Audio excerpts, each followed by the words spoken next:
Baiklah, video kali ini adalah video record ringkasan bab 9 mata kuliah perilaku organisasi, yaitu bab 9 konflik dan negosiasi.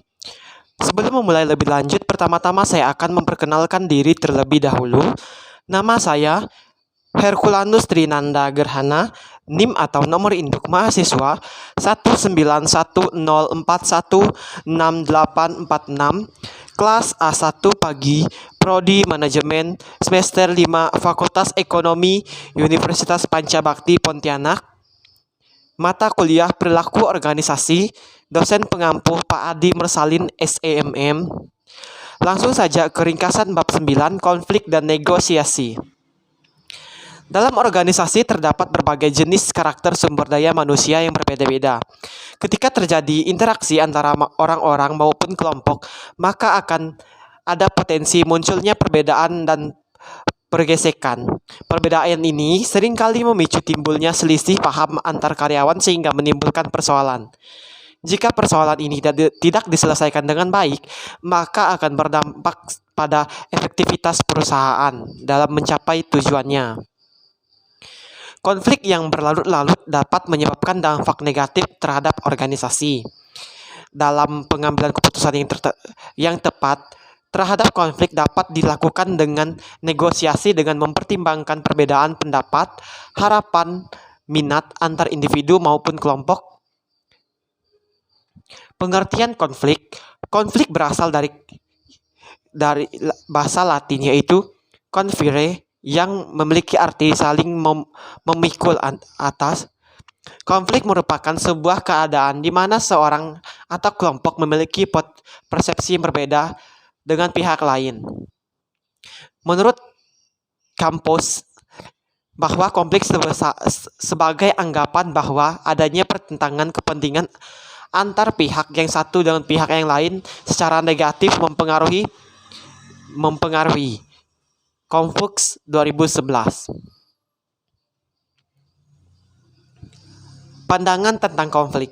Dalam perkembangan terdapat 3 pandangan tentang konflik yang terjadi dalam organisasi, yaitu menurut Subtrapta dan Sinta Kasih 2017.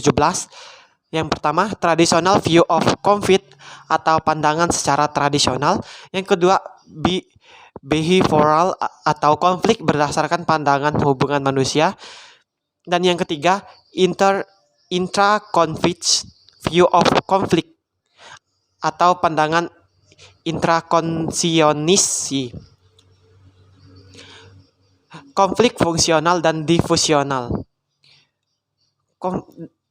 Konflik secara langsung maupun tidak langsung memberikan dampak pada organisasi.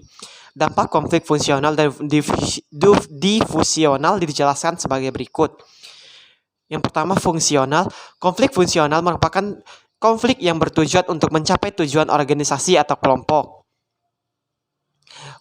Yang kedua, konflik difusional.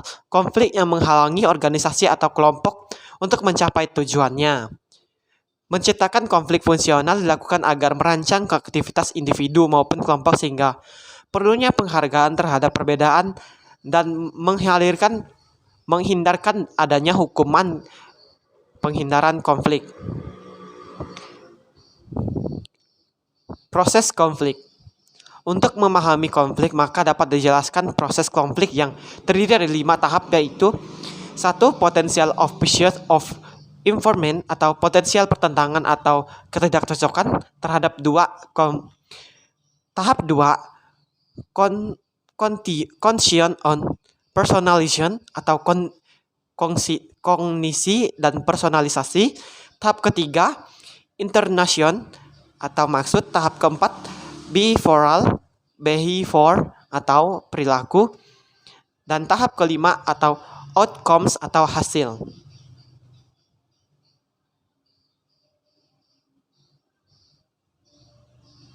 Jenis konflik dalam organisasi.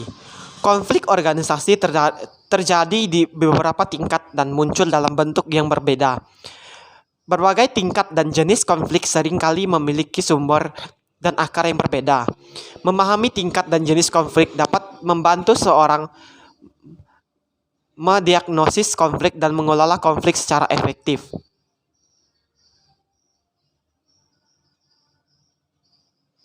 Pengertian negosiasi. Negosiasi diartikan sebagai suatu proses yang di dalamnya terdapat kesepakatan antara dua belah pihak atau lebih dalam pertukaran barang atau jasa sehingga menghasilkan kesepakatan kerjasama. Strategi negosiasi. Negosiasi terdiri dari dua pendekatan antara lain. Negosiasi distributif merupakan perundingan yang bersama yang menghasilkan pencapaian yang ditetapkan. Kedua, negosiasi integratif merupakan perundingan yang menghasilkan pemecahan bersama yang saling menguntungkan, yang mana kedua belah pihak merasa puas atas hasil negosiasi.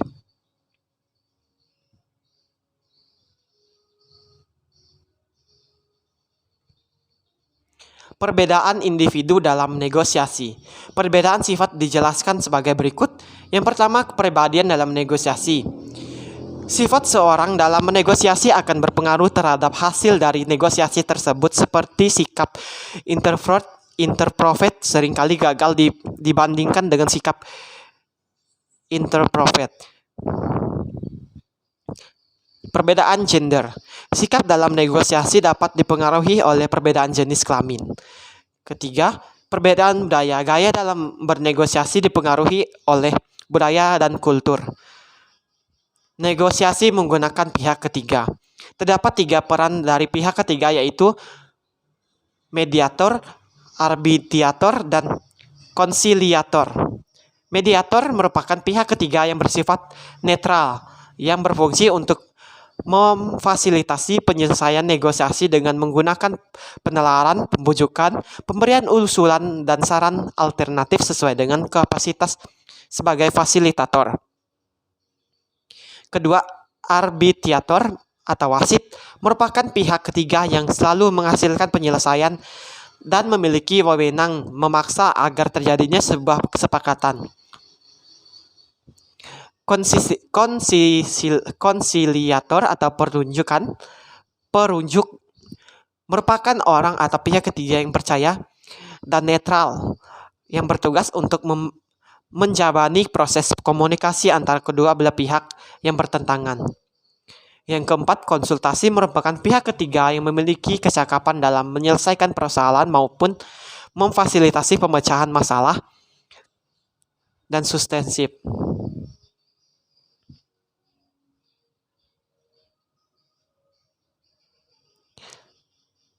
Sekian ringkasan bab 9 konflik dan negosiasi. Mohon maaf jika ada kesalahan dalam penyampaian dan kata-kata dalam video record ini. Saya Hadrinanda Gerhana pamit undur diri. Terima kasih.